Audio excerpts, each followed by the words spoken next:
अस्सलाम वालेकुम, मैं हूं लतीफ़ रहमानी और आज हम स्टार्ट करने जा रहे हैं theory of cognitive development by Jean पियाजे। आज की इस वीडियो में हम मुख्तलिफ टर्म्स देखेंगे जो इस पूरी थ्योरी में यूज़ होंगी, जिनकी मदद से हम इस थ्योरी को अच्छे से समझ सकते हैं।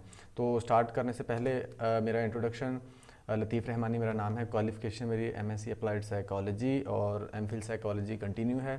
प्रोफेशन है मेरा टीचिंग, स्पीकिंग एंड ट्रेनिंग।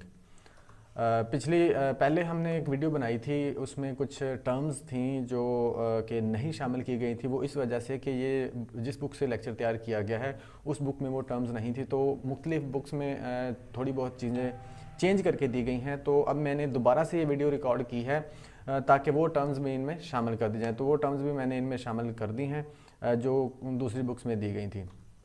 तो सबसे पहले हम जीन पियाजे को देखते हैं। जीन पियाजे कौन है? जीन पियाजे का इंट्रोडक्शन देख लेते हैं। स्विस बायोलॉजिस्ट थे, फिलोसफर थे और साइकोलॉजिस्ट थे।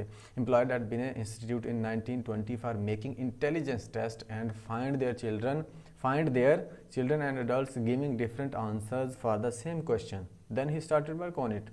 1920 में 1920 में वो बिने इंस्टीट्यूट में एम्प्लॉय के तौर पर काम कर रहे थे। वहाँ पर इन्होंने काम कर रहे थे। आप जानते होंगे बिने को, जो साइमन बिने है, इंटेलिजेंस पे बहुत काम किया उन्होंने, उनके साथ काम कर रहे थे। तो वहाँ पर इन्होंने ऑब्ज़र्व किया, देखा कि जब एक क्वेश्चन पूछा गया तो अडल्ट्स जो थे और जो बच्चे थे उन्होंने डिफरेंट आंसर किया, एक आंसर नहीं दिया बल्कि डिफरेंट दिया। तो वहाँ पर इनको लगा कि यहाँ पर एक गैप है, यहाँ पर काम होना चाहिए। तो वहाँ पर ये आइडिया लेके उन्होंने इस पर काम स्टार्ट कर दिया। उसके बाद फिर है known as the father of child psychology. Child psychology के फादर के तौर पर भी इनको जाना जाता है। इंटरेस्टेड इन एपिस्टेमोलॉजी में इंटरेस्टेड थे, यानी कि जो नॉलेज होता है उसका ओरिजिन और नेचर को जानना जो होता है एपिस्टेमोलॉजी कहलाता है, कि वो नॉलेज कहाँ से है और उसकी नेचर क्या है। He is the first who made systematic study of cognitive development. Cognitive development की सिस्टमेटिक स्टडी जिन्होंने की थी वो पहले शख्स हैं ये। कंस्ट्रक्टिविस्ट थे। कंस्ट्रक्टिविज़म क्या होता है कि अपने माइंड में चीज़ों की कैटेगरी बना लेना और उनको मीनिंग दे लेना, कंस्ट्रक्टिविज़म कहलाता है। उसके बाद इफ़ेक्टिव इन एजुकेशन। इनकी ये जो थ्योरी थी ये एजुकेशन में बहुत ही इफ़ेक्टिव है। एजुकेशन में बहुत इसकी मदद से काम किया जा सकता है, यानी कि आपने सिलेबस वगैरह बनाना है और बच्चों की साइकी को समझना है तो ये थ्योरी आपकी बहुत हेल्प करेगी। उसके बाद कुछ की टर्म्स हैं जिनके बारे में हमने पहले भी बात की, जो टर्म्स जिनको समझ के हम इस थ्योरी को अच्छे से समझ सकते हैं, इन स्टेजेस को अच्छे से समझ सकते हैं। तो ऑर्गेनाइजेशन है, सबसे पहले ये इंट्रोडक्शन होगा। इंट्रोडक्शन की ये टर्म्स हैं। Organisation, process of arranging information and experiences into mental system and categories. अपने इंफॉर्मेशन और एक्सपीरियंसेस को माइंड के अंदर सिस्टम्स और कैटेगरीज में डिवाइड कर लेना ऑर्गेनाइजेशन कहलाता है। उसके बाद अडेप्टेशन, एडजस्टमेंट टू इन्वायरमेंट के अंदर एडजस्ट कर जाना अडेप्टेशन कहलाता है। क्योंकि हम ये कॉग्निटिव डेवलपमेंट की बात कर रहे हैं, यहाँ क्या होगा, डिफरेंट स्टेजेस हैं। तो एक स्टेज से दूसरी स्टेज में कामयाबी से दाखिल हो जाना, एंटर कर जाना, वो अडेप्टेशन कहलाएगा। उसके बाद हैं कुछ कॉग्निटिव प्रोसेसेस हैं, उनकी कुछ टर्म्स हैं। वो हैं सबसे पहले स्कीमा। स्कीमा क्या होता है? मेंटल स्ट्रक्चर और कैटेगरी ऑफ इंफॉर्मेशन और एक्सपीरियंस। ये एक स्ट्रक्चर होती है या कैटेगरी होती है किसी भी इंफॉर्मेशन की या एक्सपीरियंस की जो हम अपनी लाइफ में करते हैं। मिसाल के तौर पर सबसे पहले हमने ए फॉर एप्पल पढ़ा था। सबसे पहले बचपन में हमने ए फॉर एप्पल के बारे में जाना, तो उस वक्त एप्पल के बारे में जो इन्फॉर्मेशन थी, एप्पल का नाम, एप्पल की टाइप और एप्पल के बारे में जितने भी इन्फॉर्मेशन थी, वो एक स्कीमे के तौर पर, एक स्ट्रक्चर के तौर पर, एक कैटेगरी के तौर पर हमारे माइंड में सेव हो चुकी थी, मेमोरी में सेव हो चुकी थी। ये एप्पल से रिलेटेड हमारा स्कीमा है। इसी तरह से कोई भी हम इंफॉर्मेशन अपनी मेमोरी में सेव करते हैं तो वो स्कीमा होता है, स्ट्रक्चर बना के या कैटेगरी बना के। उसके बाद है assimilation, fitting new information into existing schemas. वो जो किसी चीज़ के बारे में हमारे माइंड में, हमारी मेमोरी के अंदर जो स्कीमा बना हुआ है, जो स्ट्रक्चर बना हुआ है, उसको इस्तेमाल करते हुए नई इन्फॉर्मेशन को अपने स्कीमा के अंदर फिट कर लेना, वो असिमिलेशन कहलाता है। मिसाल के तौर पर अगर आपको बताया जाए कि जो कैट होती है उसकी 4 टांगें होती हैं और वो छोटी सी होती है और म्याऊं म्याऊं करती है। अब क्या होगा कि अब आपको जब कैट नज़र आएगी तो आपको पता चल जाएगा कि ये कैट है, बिल्ली है। अब यहाँ पर क्या होगा कि मैंने तो आपको वाइट कलर की कैट दिखाई थी, लेकिन आपने तो ब्लैक कलर की देख ली है। अब वहाँ पर क्या होगा कि आपके सामने जब ब्लैक कलर की आई है तो आप कन्फ्यूज़ हो गए थोड़े से कि ये मुझे तो वाइट कलर की दिखाई गई थी, ये तो ब्लैक कलर की है। तो आपको बताया जाएगा कि इनके कलर्स डिफरेंट भी होते हैं। अब ये पहले से आपके पास एक स्कीमा बना हुआ था, उसको इस्तेमाल करते हुए आपने एक और इंफॉर्मेशन को अपने उसके अंदर फिट कर लिया मेमोरी के अंदर, तो ये असिमिलेशन हो गया। अब आगे है अकोमोडेशन। ऑल्टरिंग एग्जिस्टिंग स्कीमाज और creating new ones in response to new information. अगर आपको कोई नई इन्फॉर्मेशन मिलती है, आपके स्कीमा से वो रिलेट नहीं करती है, आपकी स्कीमा के बिल्कुल उलट चली जाती है, तो वहाँ पर आप एक नई कैटेगरी बना लेते हो, उसको अकोमोडेशन बोला जाता है, यानी कि उसको अपनी मेमोरी के अंदर जगह दे देते हो, तो वो एक अकोमोडेशन कहलाएगी। वो वाली जो टर्म होगी हमारी, उसको अकोमोडेशन बोलेंगे कि अगर आपके सामने कुछ ऐसी चीज़ आ गई जो आपके स्कीमा के साथ मैच नहीं कर रही, वो नई कोई कैटेगरी है, यानी कि आपको बिल्ली दिखाई गई थी, अब आपके सामने शेर आ गया, आपके सामने अब घोड़ा आ गया है, हॉर्स आ गया, तो उसकी आप एक लैदा से कैटेगरी बना के रख दोगे, इसको अकोमोडेशन बोला जाएगा। और इसी तरह से आप इसको अल्टर भी कर रहे हो अपने जो असिमिलेशन है, पहले से जो स्कीमा बना हुआ है। उसके बाद इक्विलिब्रियम। इक्विलिब्रियम क्या होगा? Mental balance between cognitive schemas and information from the environment. आपके जो स्कीमाज बने हुए हैं और उसी के हिसाब से अगर आप इन्वायरमेंट से इंफॉर्मेशन आपको मिल रही है, आप इंटरेक्ट कर रहे हो, आपको कोई प्रॉब्लम नहीं हो रही, तो आपको फिर वो इक्विलिब्रियम की हालत होगी आपकी कॉग्निशन की।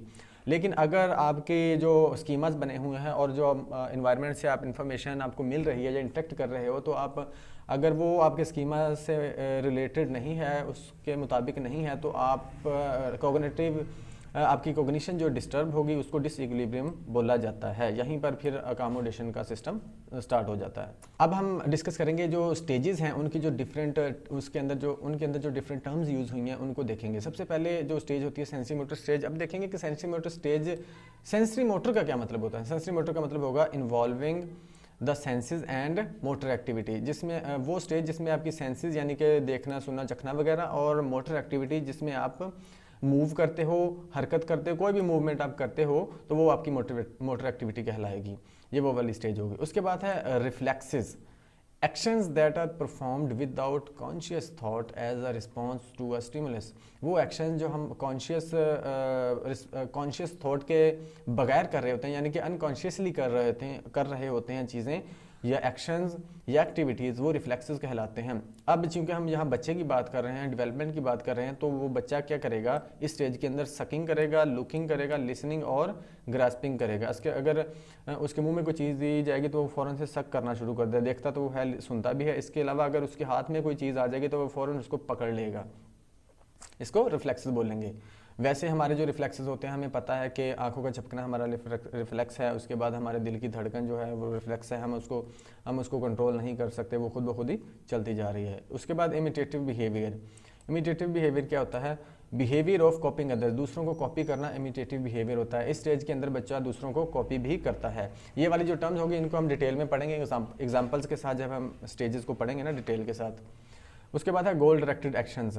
यहाँ पर वो उसके जो भी एक्शंस होंगे सेंसरी मोटर के अंदर, मैंने आपको बताया मोटर एक्टिविटी इन्वॉल्व होती है, तो कोई भी वो काम करेगा तो वो कोई गोल तय करके करेगा। यानी कि उसके सामने अगर आप टॉय रख देंगे तो वो अपना गोल बना लेगा, उस टॉय को जाके छूना, उस टॉय को जाके पकड़ना, उससे खेलना उसका गोल होगा। ऑब्जेक्ट परमानेंस, जब तक ये स्टेज ख़त्म होती है ना, जब ये बच्चा इस स्टेज के स्टार्ट में होता है तो उसको पता नहीं होता, अगर उसकी आंखों के सामने कोई चीज़ पड़ी है, थोड़ी देर बाद उसकी आंखों के सामने से हटा लें तो वो फिर ये समझेगा कि भाई ये चीज़ दुनिया में है ही नहीं इस स्टेज के स्टार्ट में। यानी कि वो समझ लेगा कि अगर मेरी आंखों के सामने नहीं है तो इस दुनिया में ही नहीं है। तो इस स्टेज के एंड होने तक वो ऑब्जेक्ट परमानेंस यानी कि वो इस चीज़ को समझना स्टार्ट कर देता है कि अगर मेरे सामने चीज़ नहीं भी है तो भी वो मौजूद है। यानी कि अगर उसकी मम्मा उसके सामने नहीं भी है तो उसको पता है मौजूद है, कहीं और पे है, कहीं और है। उसके बाद language development, the process by which children come to understand and communicate language. इस स्टेज के अंदर उसकी लैंग्वेज डेवलपमेंट भी स्टार्ट हो जाती है। अब आ जाते हैं दूसरी stage, pre operational stage. Pre operational का मतलब क्या होता है? The stage before a child master logical mental operations. बच्चे की लॉजिक डेवलप होने से पहले जो स्टेज होती है उसको प्री ऑपरेशनल स्टेज बोला जाता है। यानी कि वो मेंटली तौर पर उसकी जो लॉजिकली काम नहीं कर सकता मेंटली तौर पर। उसके बाद आता है semiotic functions, the ability to use symbols, language, pictures, signs और जेस्चर्स टू रिप्रेजेंट एक्शंस और ऑब्जेक्ट्स मेंटली। यहाँ पर वो क्या करता है, सिंबल्स यूज़ करता है, लैंग्वेज यूज़ करता है, पिक्चर, साइन और जेस्चर वगैरह यूज़ कर रहा होता है अपनी एक्टिविटीज़ को शो करने के लिए। मिसाल के तौर पर अगर उसने किसी को घोड़े पर बैठे हुए देखा था, तो अगर वो किसी के ऊपर अपने पापा की पीठ के ऊपर या भाई की पीठ के ऊपर बैठ जाएगा, तो वो भी शो करेगा इस तरह से एक्शन करके, एक्टिविटी करके, कि वो भी घोड़े पर सवार है। यानी कि इस तरह से वो चीज़ों को एक्शन करके या लैंग्वेज के थ्रू या साइंस और सिंबल्स के थ्रू शो कर रहा होता है। उसके बाद है reversible thinking, thinking backward from end to the beginning. यानी कि उलट, यहाँ पर रिवर्सिबल थिंकिंग उसकी नहीं होती, वो उलट नहीं सोच सकता। यानी कि अगर उसके सामने 1 2 3 4 5 पढ़ा जाएगा, तो अगर उसको बोला जाए कि इसको 5 4 3 2 1 पढ़ो, तो वो नहीं पढ़ सकेगा, यानी कि वो रिवर्सिबल नहीं आ सकता। आगे है कंजर्वेशन। कंजर्वेशन क्या है? कंजर्वेशन को समझने के लिए हम एक एग्जांपल लेंगे। The principle some characteristics of an object remain the same despite changes in appearance. वो कहता है कि कैरेक्टरिस्टिक्स किसी भी ऑब्जेक्ट की सेम रहती हैं, अगर उसकी जो अपीयरेंस चेंज भी हो जाए तो उसकी कैरेक्टरिस्टिक्स पर कोई फ़र्क नहीं पड़ता, उसकी कैरेक्टरिस्टिक्स सेम रहती हैं। अब बच्चे को इस स्टेज के अंदर कंजर्वेशन नहीं आती, वो नहीं समझ सकता चीज़ों को। मिसाल के तौर पर अगर उसके सामने 2 बर्तनों में पानी रखा जाए, एक ही जितने क्वांटिटी का है कि मिकदार का पानी डाला जाए 2 बर्तनों के अंदर, लेकिन एक गिलास समझ लेते हैं, 2 गिलासों के अंदर पानी डाला जाता है, एक गिलास है चौड़ा और एक गिलास है पतला लेकिन वो लंबा है, दूसरा गिलास चौड़ा है और एक गिलास लंबा है और पतला है। अब एक ही मिकदार का पानी जब दोनों में डाला जाएगा, तो एक तो जो चौड़ा गिलास है उसके अंदर फैल जाएगा, जो दूसरा गिलास होगा जो लंबा होगा और पतला होगा उसमें जो पानी का लेवल है वो ऊपर तक चला जाएगा। अब वो समझेगा कि जो पतला गिलास है जिसमें पानी का लेवल ज़्यादा है वो बड़ा होगा, यानी कि वो उसमें पानी ज़्यादा है, हालांकि पानी की मिकदार तो एक जैसी है, वो बस साइज़ का फ़र्क है, अदरवाइज़ पानी तो एक जैसा, लेकिन ये फ़र्क वो समझ नहीं पाता। अगर इस चीज़ को समझना शुरू कर दे तो वो कंजर्वेशन होती है। आगे है जी animism. Animism is when an individual gives a lifeless object human like qualities. यानी कि जब वो ऐसी किसी चीज़ को जो कि बेजान है उसको जानदार चीज़ की क्वालिटीज़ देना शुरू कर दे, इसको एनिमिज्म कहलाते हैं। मिसाल के तौर पर an individual usually believes that this object has human emotions, thoughts and intentions. वो समझता है कि इसके भी इसी तरह से इमोशंस हैं, थॉट्स हैं और इंटेंशंस हैं। मिसाल के तौर पर अगर उसके सामने एक डॉल रखी जाएगी तो वो डॉल के साथ इस तरह से खेलेगी जैसे वो जिंदा है। वो डॉल को सजाते हैं, उसको मेकअप भी करेगी, उसके बाल भी बनाएगी, उसके कपड़े भी बच्चा उसका एक बनाता है, तो वो डॉल के साथ इस तरह से खेलती है। बच्ची अगर छोटी होती है तो इस तरह खेलेगी कि जिस तरह से उसमें इंसानों की तरह इमोशंस हैं। इसी तरह से अगर बच्चे को कोई चोट लग जाए तो अगर उसके सामने कोई वो इसी तरह से कोई बेजान चीज़ पड़ी, अगर वो फर्श पे गिरा है तो अगर फर्श पे गिरने के बाद वो रोना स्टार्ट कर देता है, तो अगर उसकी मम्मा को पता चलता है कि वो गिरा है, अगर उसकी मम्मा आके फर्श के ऊपर ज़ोर ज़ोर से पाँव मारेगी तो वो बच्चा चुप हो जाएगा, वो ये समझेगा कि फर्श को सज़ा मिल गई है, यानी कि वो ये समझता है कि फ़र्श को भी चोट लगती है। इसको एनिमिज्म बोलेंगे। सेंट्रेशन, focus on the one aspect of the things at a time. चीज़ों के एक ही एस्पेक्ट पर फोकस करना सेंट्रेशन कहलाता है। जैसे मैंने वो पानी और गिलास वाली एग्जांपल दी थी, अब वो सिर्फ लेवल को देख रहा है, गिलास की लंबाई और चौड़ाई को नहीं देख रहा, तो यानी कि वो एक ही एस्पेक्ट पर फोकस कर रहा है, इसको सेंट्रेशन बोलेंगे। डिसेंटरिंग, एक से ज़्यादा एस्पेक्ट पर फोकस करना। जब अगले स्टेज में हम देखेंगे जो कंक्रीट स्टेज आएगी उसमें वो समझ जाता है कि डिसेंट्रेशन क्या होता है, यानी कि एक से ज़्यादा एस्पेक्ट भी चीज़ों के होते हैं। Egocentrism, assuming that others experience the world the way you do। Egocentrism का मतलब होता है कि वो बच्चा समझता है कि जिस तरह से मैं सोचता हूँ इसी तरह से दूसरे भी सोचते हैं, यानी कि जिस तरह से मैं एक्सपीरियंस करता हूँ इसी तरह से दूसरे भी करते हैं। यानी कि अगर उसको डांट खाने से रोना आता है तो वो समझेगा कि सबको ही डांट खाने से रोना आता है, चाहे कोई बड़ा है चाहे छोटा है। इसी तरह से अब आगे हैं concrete operations. Concrete operation stage ये है थर्ड स्टेज। कंक्रीट ऑपरेशंस क्या होता है? Mental task tied to concrete objects and situations. यहाँ पर क्या होता है कि उसकी लॉजिक डेवलप हो जाती है, लेकिन फिजिकल चीज़ों के साथ। मेंटली अभी भी वो लॉजिकली काम नहीं कर सकेगा, फिजिकल चीज़ों के साथ वो लॉजिक के साथ काम कर सकता है, जो सामने उसकी प्रैक्टिकली होंगी ना उनको समझ सकता है और उनके साथ वो वर्क कर सकता है, परफॉर्म कर सकता है। यानी कि classification, grouping objects into categories, for example according to colour, size and type. अगर उसके सामने मुख्तलिफ चीज़ें पड़ी हैं तो वो उसकी कैटेगरीज बना सकता है, ग्रुपिंग उनकी कर सकता है। कैसे? कलर के हिसाब से, साइज़ के हिसाब से और टाइप के हिसाब से। इसी तरह रिवर्सिबिलिटी, यहाँ पर वो पिछले जो स्टेज थी हमने पढ़ी थी प्री ऑपरेशनल स्टेज, वहाँ पर वो रिवर्सिबल नहीं जा सकता, यहाँ रिवर्सिबिलिटी उसमें आ जाती है। The ability to think through a series of steps then mentally reverse the steps and return to the starting point, यहाँ वो चीज़ों को रिवर्स कर सकता है, यानी कि 1 2 3 4 5 पढ़ेंगे तो यहाँ 5 4 3 2 1 भी वो पढ़ लेगा। Seriation, arranging the objects in sequential order according to one aspect such as size, weight और वॉल्यूम, चीज़ों को तरतीब के साथ रखना, उसको सीरिएशन बोलेंगे। Transitivity, the ability to recognize logical relationship among objects, logical जो रिलेशनशिप है चीज़ों के अंदर वो तलाश कर लेना, वो उसको समझ जाना, उसको बोलेंगे ट्रांजिटिविटी। मिसाल के तौर पर अगर उसको बोला जाएगा ए बड़ा है बी से और बी बड़ा है सी से, तो फिर इस तरह कह सकते हैं कि ए बड़ा होगा सी से, यानी कि अगर ए बड़ा है बी से और बी बड़ा है सी से, तो इसका मतलब है कि जो ए होगा वो सी से बड़ा है, यानी कि इस तरह का वो कनेक्शन बना सकता है। एलिमिनेशन ऑफ ईगोसेंट्रिज्म, इस स्टेज के अंदर आके उसकी जो ईगोसेंट्रिज्म है वो ख़त्म हो जाती है, वो समझ जाता है कि सिर्फ मेरा ही पॉइंट ऑफ व्यू नहीं है बल्कि दूसरे लोगों का भी पॉइंट ऑफ व्यू होता है, जिस तरह मैं समझता हूँ लाजमी नहीं कि दूसरे भी उसी तरह से समझें। अब आ जाती है fourth stage formal operations. Formal operations क्या होता है? Mental tasks involving abstract thinking and coordination of a number of variables. यहाँ पर वो मेंटली वर्क कर सकता है, जो मेंटली लॉजिक है वो लगा सकता है, चीज़ों को समझ सकता है। एब्स्ट्रैक्ट थिंकिंग क्या होता है? जो मेंटल प्रोसेसेस होते हैं, कम्प्लेक्स जो प्रोसेस होते हैं, यहाँ पर आके वो कर सकता है। एब्स्ट्रैक्ट थिंकिंग क्या होता है? Thinking involves a mental process, जिसमें आपका माइंड प्रोसेस कर रहा होता है चीज़ों को, यानी कि उसका फिजिकली चीज़ों के साथ काम ना हो, फिजिकली लॉजिक उसकी ना हो, बल्कि मेंटली आपको मेहनत करना पड़े। अगर दो चीज़ें आपके सामने पड़ी हैं, दो चीज़ों को देख के आप कोई तीसरा रिजल्ट निकाल लें, उसको बोलेंगे abstract thinking. The ability to understand things by making connections, यानी कि चीज़ों को समझ लेना कनेक्शन बना के। अगर आपके पास कुछ नॉलेज है, उस नॉलेज को जोड़ के समझ के कनेक्शन बना के कोई रिजल्ट निकाल लेना, उसको बोलेंगे एब्स्ट्रैक्ट थिंकिंग।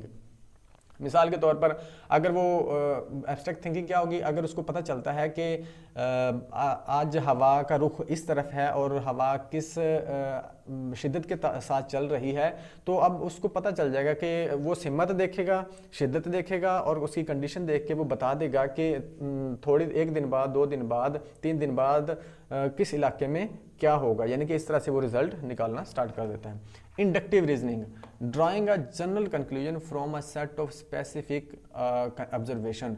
स्पेसिफिक से जनरल की तरफ जाता है यहाँ पर वो, यानी कि स्पेसिफिक से वो जनरल रिजल्ट निकाल लेता है, और अगर उसके सामने कोई एक चीज़ मौजूद है तो उससे वो उसको जनरलाइज कर सकता है। मिसाल के तौर पर अगर आपको बोला जाए, अगर बच्चों को बोला जाए कि आपने एक न एक दिन मर जाना है क्योंकि आप इंसान हो। अच्छा, अब वो क्या बोलेगा कि मैंने मर जाना चूंकि मैं इंसान हूँ, इसका मतलब है कि सब ने मर जाना है। अब इस चीज़ को उसने सब पे अप्लाई कर दिया है, स्पेसिफिक से उसने जनरल रिजल्ट निकाल लिया है। इसी तरह से डिडक्टिव रीजनिंग क्या होती है? Strategy in which an individual begins by identifying all the factors that might affect a problem and then deduce and systematically evaluate specific solution। इसके अगर सिंपल से drawing specific conclusion from the general observation, ऊपर वाली जो definition है inductive reasoning, उसी को हम यहाँ पर अगर पुट कर दें तो वो भी ठीक है। अब ये वाला जो सिस्टम है, अगर जहाँ पर सिस्टम इन्वॉल्व हो जाएगा वहाँ पर वो सिस्टम को देखेगा, पूरा डिफरेंट फैक्टर्स को देख के एक रिजल्ट निकाल लेगा, यानी कि जनरल टू स्पेसिफिक। अब ऊपर वाली मैंने जो एग्जांपल दी थी कि अगर उसको पता चलेगा कि यार एक ना एक दिन तूने मर जाना क्योंकि तू इंसान है, तो अब इससे वो रिजल्ट निकालेगा कि अब इसका मतलब है कि सब इंसानों ने एक ना एक दिन मर जाना है, यानी कि मेरी फैमिली वाले भी नहीं रहेंगे, मेरे आसपास वाले भी नहीं रहेंगे, सभी मतलब कि डेथ हो जाएगी सबकी। तो उसने स्पेसिफिक से जनरल रिजल्ट निकाली। यहाँ जनरल से वो स्पेसिफिक कैसे जाएगा? अगर उसको बोला जाए कि यार सब इंसानों ने एक न एक दिन यहाँ से मतलब चले जाना है, मर जाना है, ख़त्म हो जाना है, तो वो इससे क्या रिजल्ट निकालेगा? इसका मतलब मैंने भी मर जाना है क्योंकि मैं भी इंसान हूँ, यानी कि वो जनरल से स्पेसिफिक की तरफ आ गया। अब है जी एडोलेसेंट ईगोसेंट्रिज्म। इस स्टेज के अंदर assumption that everyone else shares one's thought, feeling and concerns. यहाँ पर उसकी जो वो ईगोसेंट्रिज्म वाली जो प्रॉब्लम थी, यहाँ पर आकर वो थोड़ी सी डेवलप हो जाती है, थोड़ा सा हाई लेवल पे वो सोचना शुरू कर देता है कि सिर्फ मेरी ही थॉट्स नहीं है, मेरी ही फीलिंग्स नहीं है, दूसरे के भी फीलिंग्स, थॉट और व्यूज़ होते हैं, नज़रियात होते हैं। यहाँ पर ईगोसेंट्रिज्म वो थोड़ा सा हाई लेवल पे जाके समझना शुरू कर देता है। उसके बाद है इमेजिनरी ऑडियंस। ये दोनों जो टर्म्स हैं, ये एक बुक मैंने पढ़ी थी एजुकेशनल साइकोलॉजी, उसके अंदर ये टर्म्स दी गई थी, इसलिए मैंने लिख दी हैं। हो सकता है बहुत सारी बुक्स के अंदर आपको ना मिले, तो आप जिस बुक के हिसाब से करें उस हिसाब से ही कर सकते हैं। क्योंकि ये बुक के अंदर थी इसलिए मैंने इनको शामिल कर दिया। यहाँ पर उसकी जो ईगोसेंट्रिज्म वाली जो प्रॉब्लम है वो थोड़ी सी हाई लेवल पे आके सोचना शुरू कर देता कि अगर मैं सोचता हूँ, मतलब मेरी थॉट्स फीलिंग्स हैं, तो दूसरों की भी फीलिंग्स और थॉट्स होती हैं। उसके बाद है feeling imaginary audience, feeling that everyone is noticing. यहाँ पर आके वो ये भी उसको ये समझना शुरू कर देता है, वो ये फील करना शुरू कर देता है कि लोग मुझे नोटिस करते हैं। यानी कि अगर मैं ड्रेस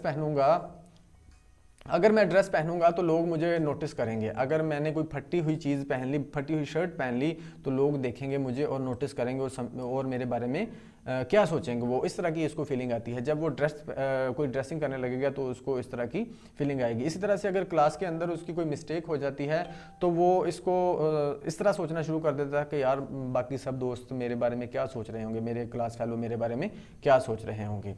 तो इस तरह की वो फीलिंग उसको आने स्टार्ट हो जाती हैं। तो जी हमने मुख्तलिफ टर्म्स को पढ़ लिया है। अब मैंने कुछ इन तमाम स्टेजेस को मिला के कुछ एब्रीविएशंस बनाई हैं ताकि इन स्टेजेस को याद करना आसान हो जाए और हमारे जहन में बैठी रहे। क्योंकि अब जब हम डिफरेंट थ्योरीज पढ़ेंगे डिफरेंट साइकोलॉजिस्ट की, तो ये आपस में गुडमुड हो जाती हैं। तो इनको फिर अगर इस तरह से हमने एब्रीविएशंस बनाई होंगी तो ये आसान हो जाएंगी। तो सेंसरी मोटर स्टेज, इसमें वो तमाम टर्म्स जो आती हैं उसकी एक मिला के मैंने ये एब्रीविएशन बनाई है।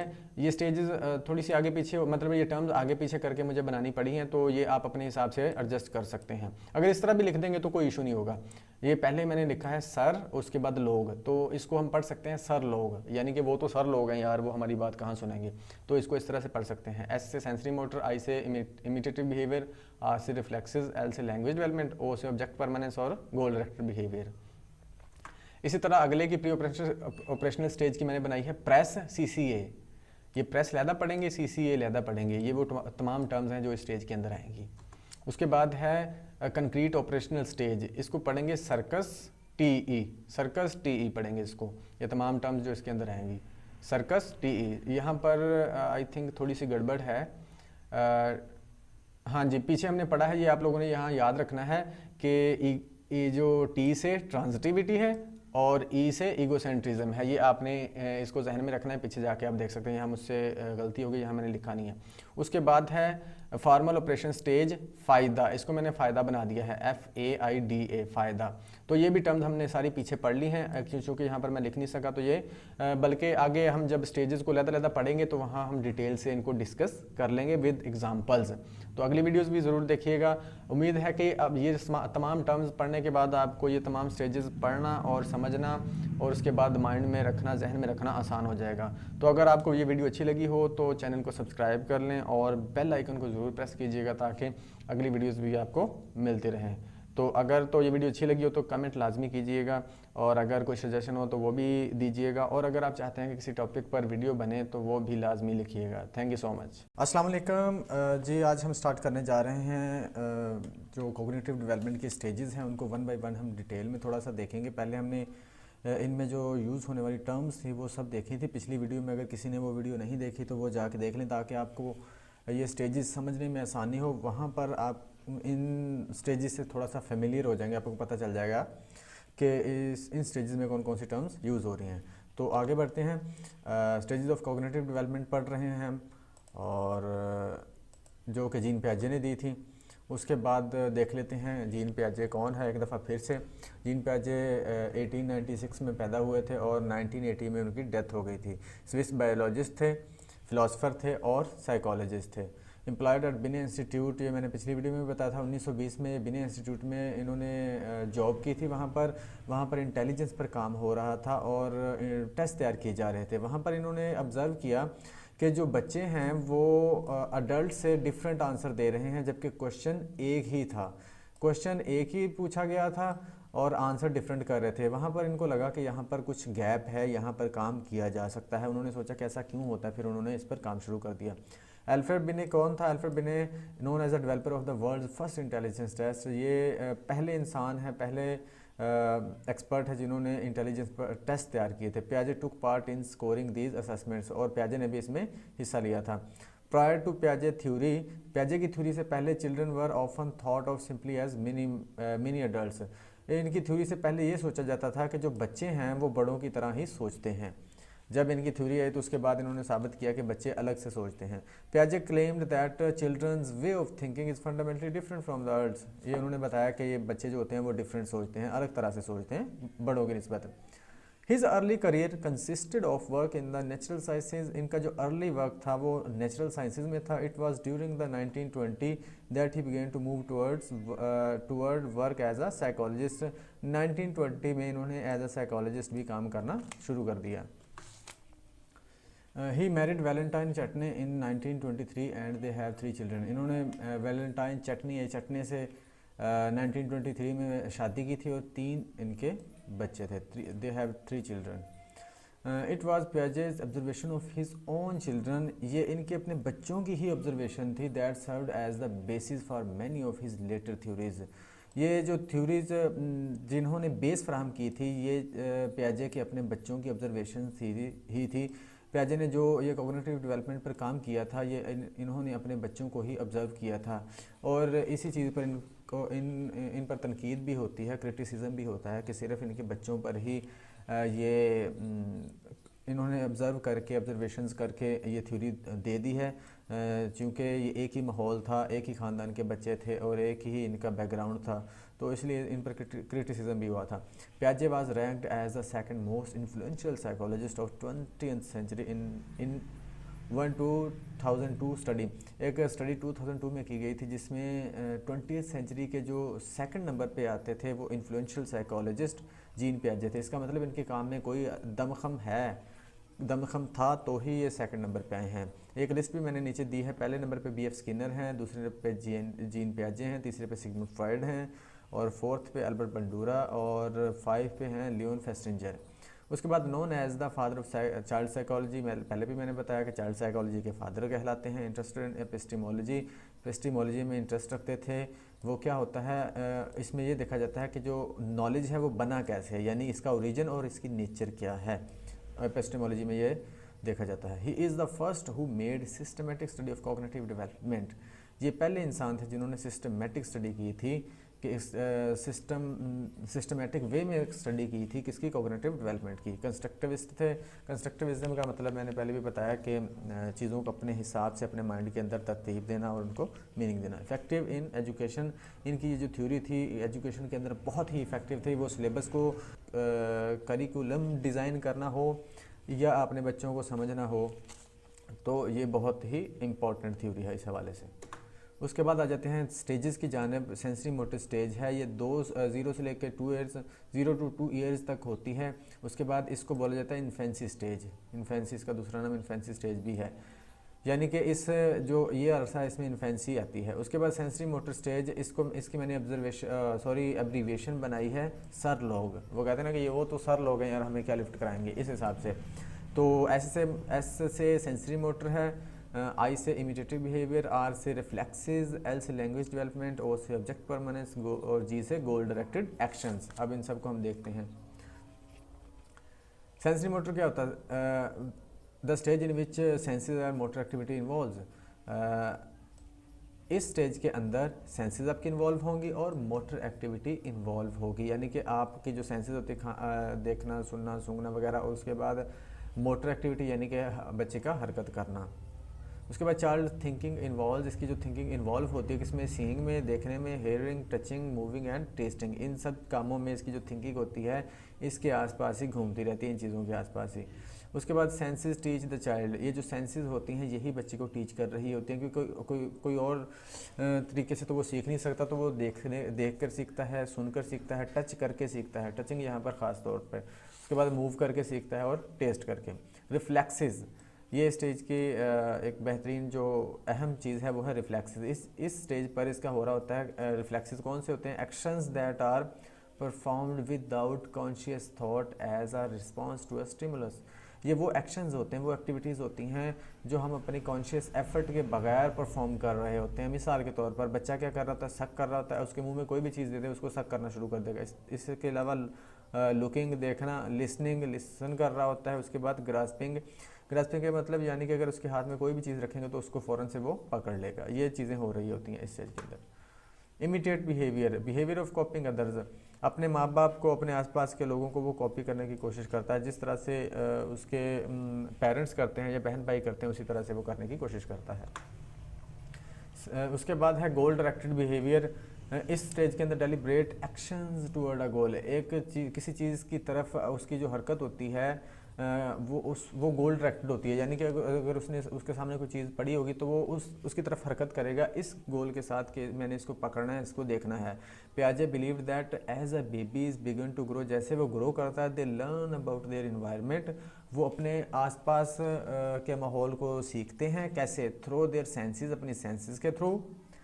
दे begin to engage in intentionally वो इंगेज हो जाते हैं किसमें? गोल डायरेक्टेड बिहेवियर में, यानी कि कोई चीज़ उसने पढ़ी देखी है तो उसकी तरफ देखेगा, उसको जाके टच करेगा और उसको अगर खोल सका तो वो खोलने की कोशिश करेगा। इन अदर वर्ड, दूसरे अल्फाज में they begin to think about what they want to accomplish, वो ये सोचना शुरू कर देते हैं कि उनको क्या करना है, हाउ टू अकम्प्लिश और किस तरह से करना है, एंड दे डू इट।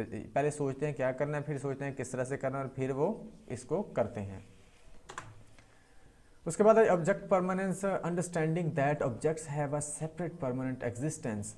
इस स्टेज के शुरू में ना स्टार्ट में इस तरह से होता है कि अगर बच्चे के सामने पहले कोई चीज़ आपने रखी थी, उसके साथ बच्चा खेल रहा था, थोड़ी देर बाद वो चीज़ हटा लेंगे तो बच्चा ये समझेगा कि वो इस दुनिया में है ही नहीं, यानी कि उसकी तवज्जो बिल्कुल ही हट जाएगी उस चीज़ से, वो उसके जहन में रहेगी नहीं, चीज़ जहन से निकल जाएगी, उसके माइंड से निकल जाएगी। जैसे ये पिक्चर में दिखाया गया, पहले बच्चा यहाँ खेला तो उसके बाद इनके दरमियान में एक स्लाइड रख दी गई है, एक बोर्ड सा रख दिया गया है, इसको छुपा दिया गया है। अब बच्चे की तरफ तवज्जो बिल्कुल ही बट गई है, वो किसी और तरफ लग जाएगा, वो उसके माइंड से निकल जाएगी। इस स्टेज के स्टार्ट में ऐसा होता है, यानी कि out of sight out of mind. This is the beginning of the important ability to construct a mental representation. इसमें मेंटल रिप्रेजेंटेशन हो रही होती है, ये एक इंपॉर्टेंट एबिलिटी होती है। लैंग्वेज डेवलपमेंट, इस स्टेज के लास्ट तक ना तकरीबन 11 महीने जो होंगे, 11वें 12वें महीने इसकी जो होती है ऑब्जेक्ट परमानेंस हो जाती है। उसके बाद language development, the process by which children come to understand and communicate language. The process by which children, इस स्टेज के दौरान में बच्चे की लैंग्वेज डेवलपमेंट भी हो रही होती है, बच्चा लैंग्वेज भी डेवलप कर रहा होता है। ये थी जी पहली स्टेज इसकी। आई होप कि आप लोगों को इसकी समझ आ गई होगी। इंशाल्लाह हम नेक्स्ट वीडियो में इसकी सेकंड स्टेज देखेंगे, उसको भी थोड़ा सा डीपली जाके।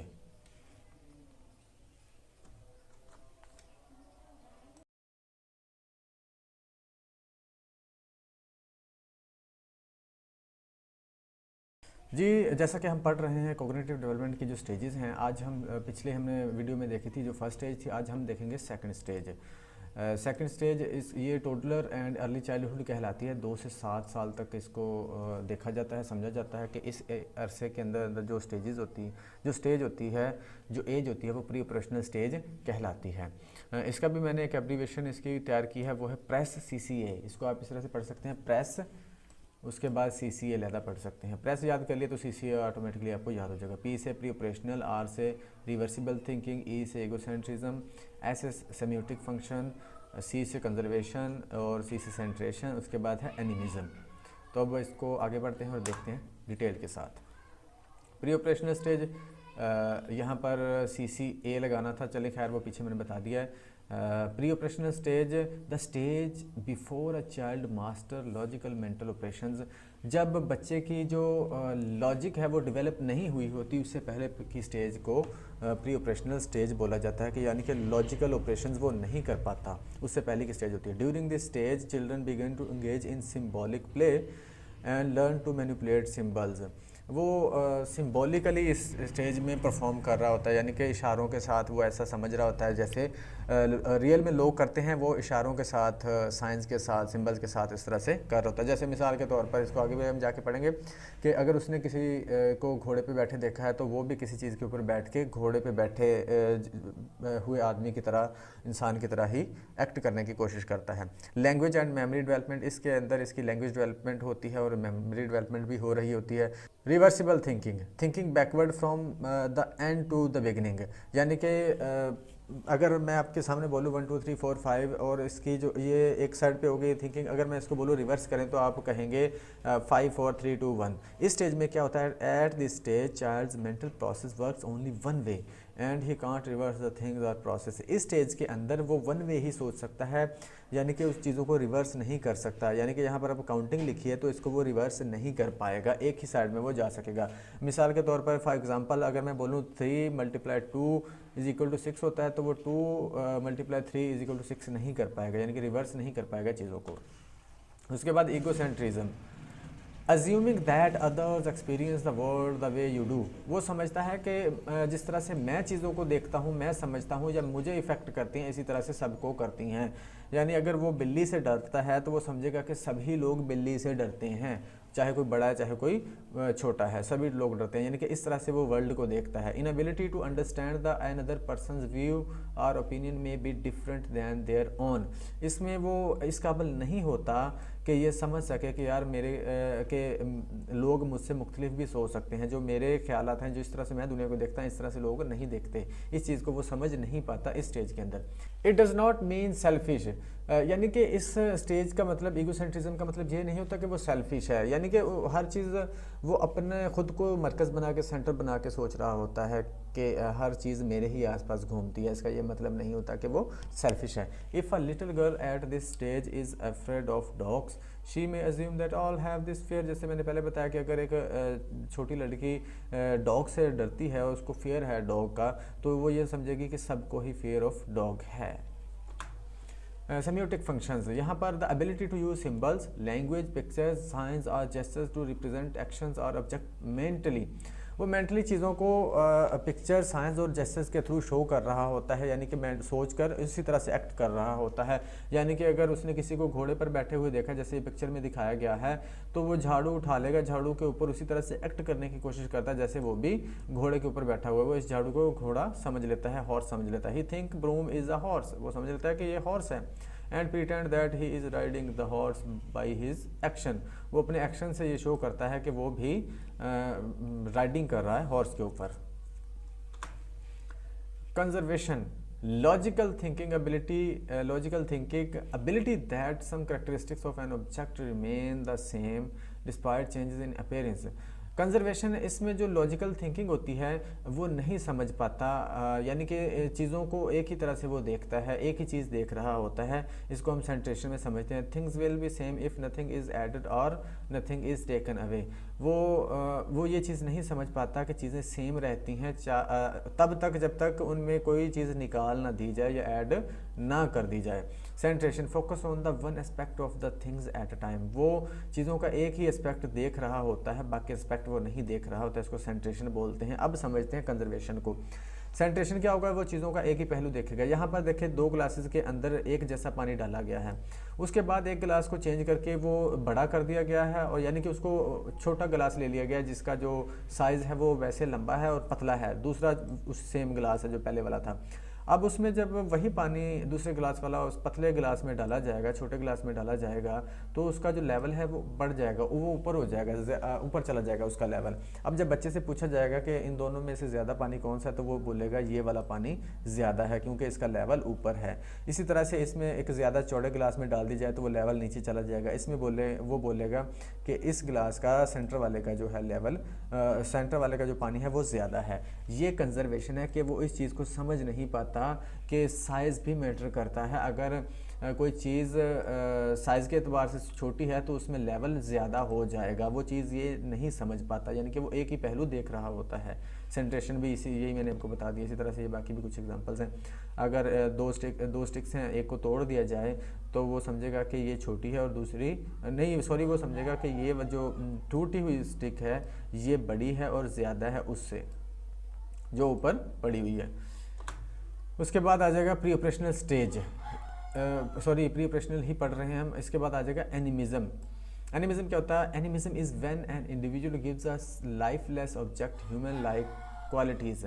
ये वो स्टेज, वो कैफियत है, वो स्टेज होती है जिसमें बच्चा बेजान चीज़ों को भी जानदार चीज़ों की तरह समझना शुरू कर देता है। And individually usually believes that this subject has human emotions, thoughts and intentions. आपने देखा होगा छोटे बच्चे, गुड़ी अगर लड़की है तो वो गुड़िया के साथ खेल रही होगी, अगर वो लड़का है तो वो उसके साथ डॉग के साथ, पपेट के साथ खेल रहा होगा। जैसे इसको आप पिक्चर में भी देख सकते हैं कि एक बच्ची है, भालू है, इसको पिला रही है वो दूध, वो ये समझ रही है कि ये पी लेगा। इसी तरह से दूसरी साइड पे बच्चा है, अपनी जो फ्रस्ट्रेशन है इस पर निकाल रहा है, जो एक बेजान खिलौना है। इसमें ये समझ लेते हैं कि जो बेजान चीज़ें हैं उनमें भी जान होती है, उनमें भी इमोशंस होते हैं। इसकी एक और एग्जांपल लेते हैं। अगर बच्चा फर्श पर गिर गया है तो वालदा आती है और देखती है बच्चा गिरा हुआ है और रो रहा है। अगर वालदा उसके सामने फर्श के ऊपर थोड़ा कोई चीज़ उठा के मार देगी या पाँव मार देगी ज़ोर ज़ोर से, तो बच्चा चुप हो जाएगा। बच्चा समझ जाएगा कि फ़र्श को सज़ा मिल चुकी है, क्योंकि वो ऐसा समझता है कि इसमें भी जान है और इसको भी चोट लगती है। तो जी ये थी हमारी जो second stage, pre operational stage, 2 से 7 साल तक ये होती है। ये हमने पढ़ ली। इंशाल्लाह अगले वीडियो में हम इसकी जो थर्ड स्टेज है वो देखेंगे।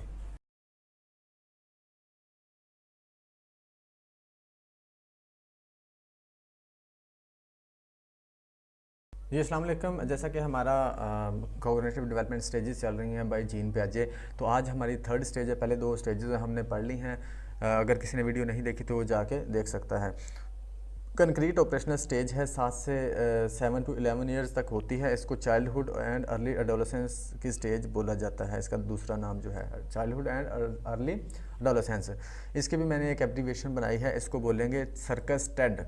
टेड एक्स की आपने वीडियोस देखी होंगी, उस हिसाब से इसको याद रख लें। पहले आप सर्कस बोलेंगे, उसके बाद टेड बोलेंगे, क्योंकि ये एक सीक्वेंस के साथ दी गई है। इसको आप आगे पीछे भी कर सकते हैं, आपकी मर्ज़ी है, लेकिन अगर वो सीक्वेंस के साथ दी जाएंगी तो वो बेहतर रहेगा। सी से मुराद है कंक्रीट ऑपरेशन, उसके बाद आर से रिवर्सिबिलिटी, सी से क्लासिफिकेशन, एस से सीरिएशन, टी से ट्रांजिटिविटी और ई से एलिमिनेशन ऑफ ईगोसेंट्रिज्म और उसके बाद डिसेंट्रेशन। कंक्रीट ऑपरेशंस क्या होता है? ये स्टेज बेसिकली इसका मतलब क्या है, पहले ये देखते हैं। Mental task tied to concrete objects and situations. यहाँ पर बच्चे में लॉजिक आ जाती है, लेकिन वो लॉजिक कौन सी होती है? वो लॉजिक होती है कंक्रीट ऑब्जेक्ट्स को लेके वो लॉजिकली वर्क कर सकता है। कंक्रीट ऑब्जेक्ट्स या सोल्यूशन को लेके, यानी प्रैक्टिकली अगर जो चीज़ें उसके सामने हैं उन पर वो सोच कर काम कर सकता है, उनको समझ सकता है। ये इसको कंक्रीट बोलेंगे, यानी कि प्रैक्टिकली और परफॉर्म करके जो चीज़ें वो करता है उसमें लॉजिक वो उसकी आ जाती है। Child can do operations on the physical objects but can't solve abstract problems. यहाँ पर एब्स्ट्रैक्ट प्रॉब्लम्स वो सॉल्व नहीं कर सकता, यानी कि कुछ इन्फॉर्मेशन को जोड़ के एक नया रिजल्ट नहीं निकाल पाता। जो चीज़ें उसके सामने हैं उसी के साथ वो परफॉर्म कर सकेगा। कैन अंडरस्टैंड कंजर्वेशन, यहाँ पर वो कंजर्वेशन को समझ जाता है, यानी कि एक से ज़्यादा चीज़ों को देखना, एक से ज़्यादा पहलुओं को, एस्पेक्ट्स को देखना स्टार्ट कर देता है। उसको पता चल जाता है कि अगर पानी सेम है लेकिन ग्लास बड़ा छोटा है तो उससे भी फ़र्क पड़ेगा। रिवर्सिबिलिटी, इसमें यह भी होता है कि बच्चा जो उलट है रिवर्सिबिलिटी कर सकता है, रिवर्स आ सकता है। The ability to think through a series of steps then mentally reverse the steps and return to the starting point. यहाँ पर चीज़ों को वो रिवर्स कर सकता है। It is exemplified by the ability to realize that a glass of milk poured in a bottle can be poured back into the glass and remain unchanged।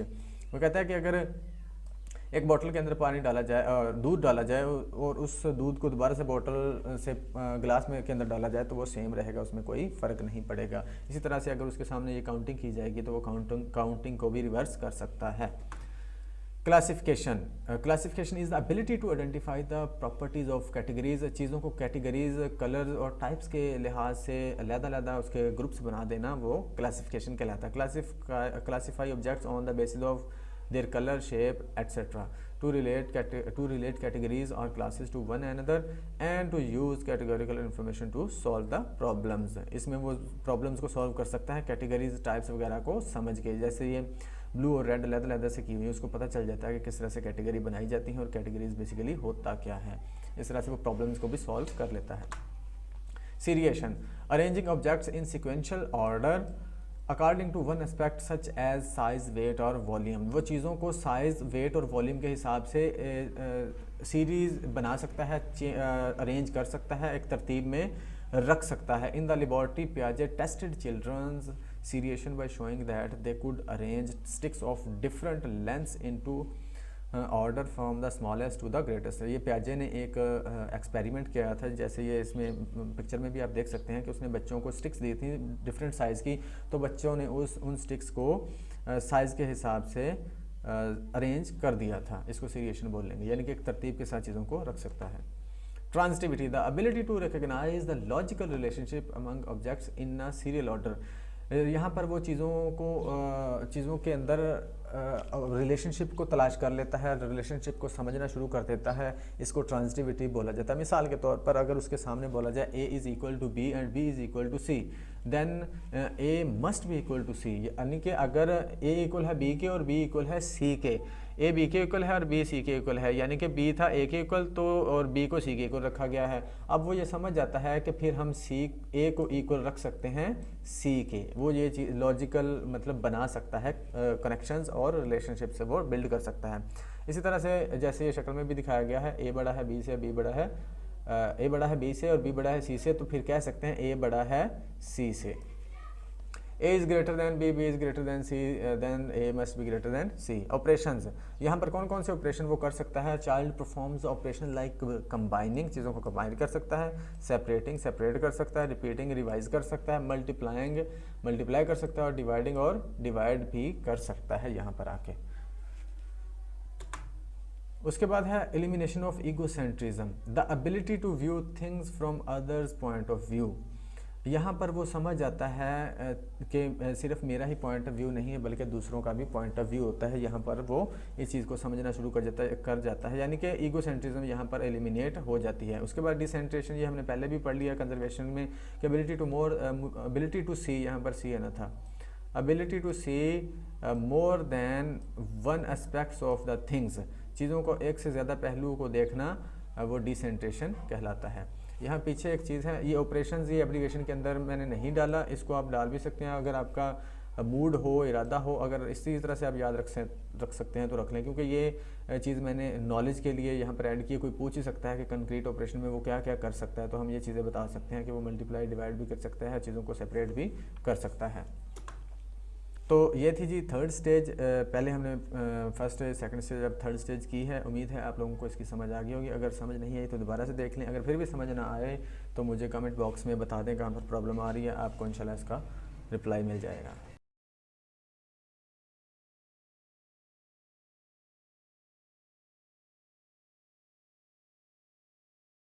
अस्सलाम वालेकुम। अब हम करेंगे fourth stage of cognitive development. पहले हम 3 stages कर चुके हैं, अब हम फोर्थ स्टेज देखेंगे। इसके भी मैंने, ये स्टेज होती है formal operational stage, 12 years to above होती है, 12 ईयर्स से स्टार्ट हो जाती है, उसके बाद ये चलती जाती है। उसके बाद ये इसको एडोलेसेंस एंड अडल्टहुड की स्टेज भी बोला जाता है। इसकी भी एक एब्रीविएशन मैंने बनाई है, उसको मैंने बोला है फ़ायदा, जिसे बेनिफिट कहते हैं हम अपनी इंग्लिश की लैंग्वेज में, तो उसको हम इस तरह से पढ़ सकते हैं फ़ायदा।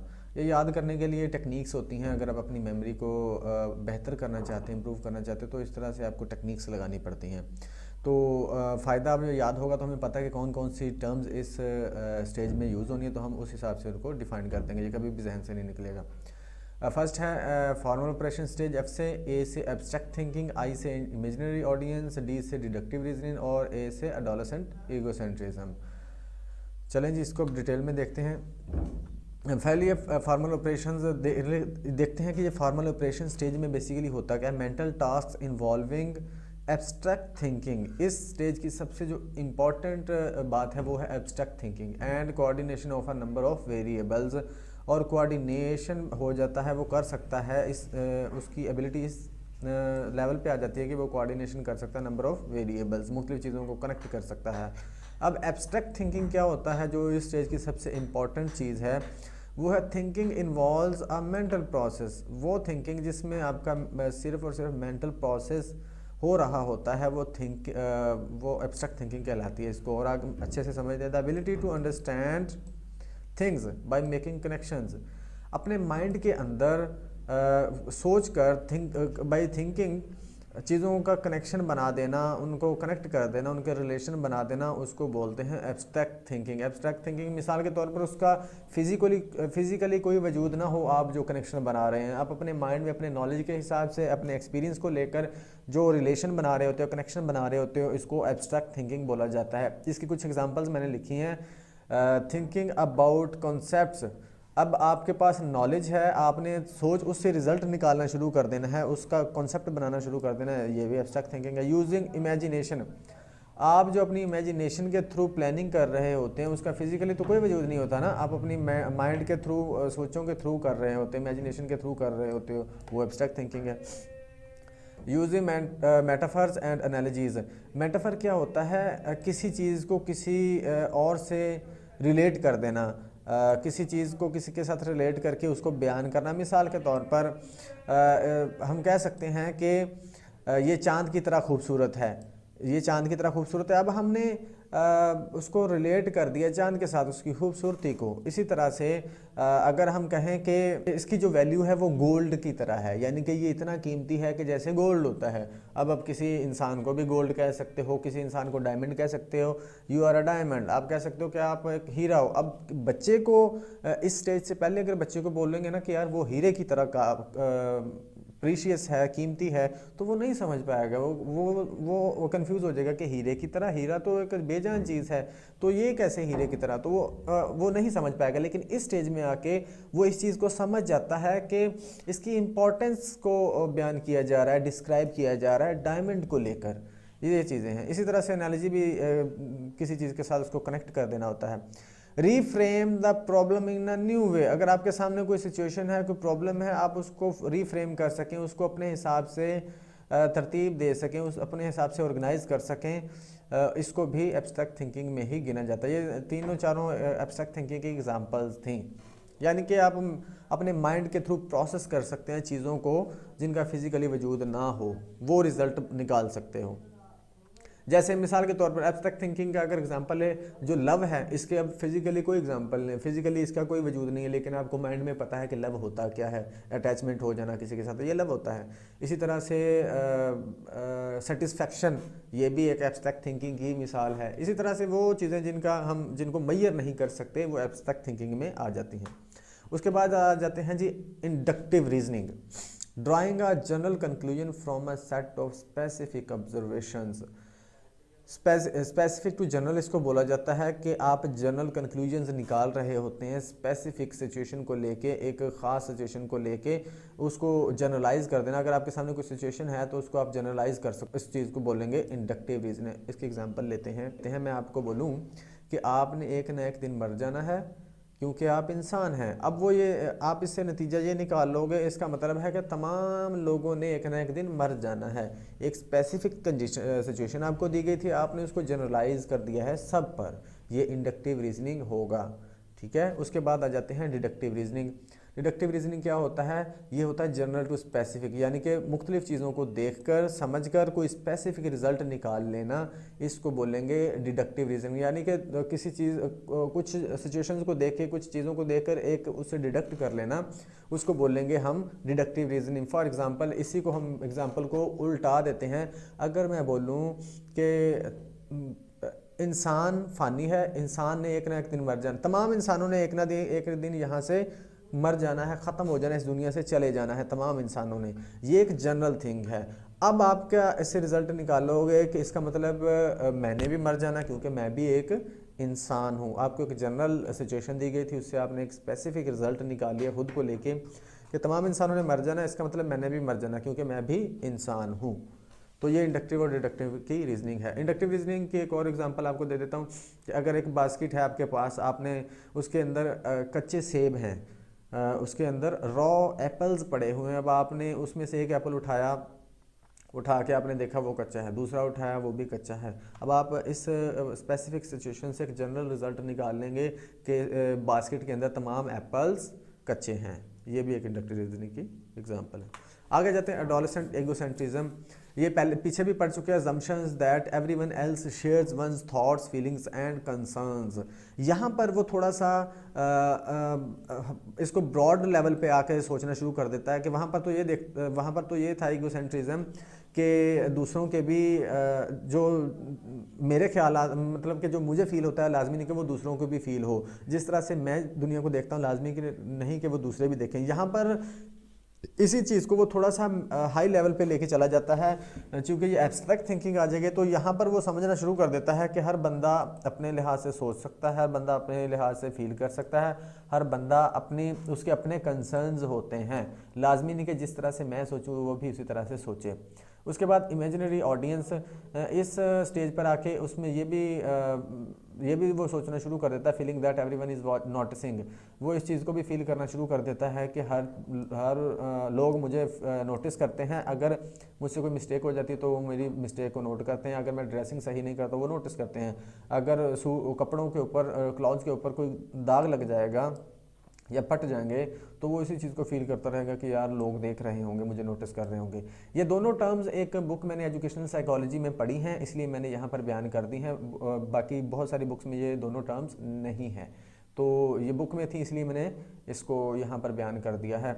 आप अपने हिसाब से भी इसको प्रिपेयर कर सकते हैं। तो आई होप ये थी 4th स्टेज। आई होप के बाकी तीनों स्टेजेस भी आपको समझ आ गई होंगी, उसके साथ साथ ये भी आपने समझ ली होगी। तो अपना फीडबैक कमेंट बॉक्स में ज़रूर दीजिएगा। अगर आप चाहते हैं कि कोई वीडियो बने तो वो भी कमेंट बॉक्स में बता दीजिएगा, इंशाल्लाह उस पर भी वीडियो बना दी जाएगी।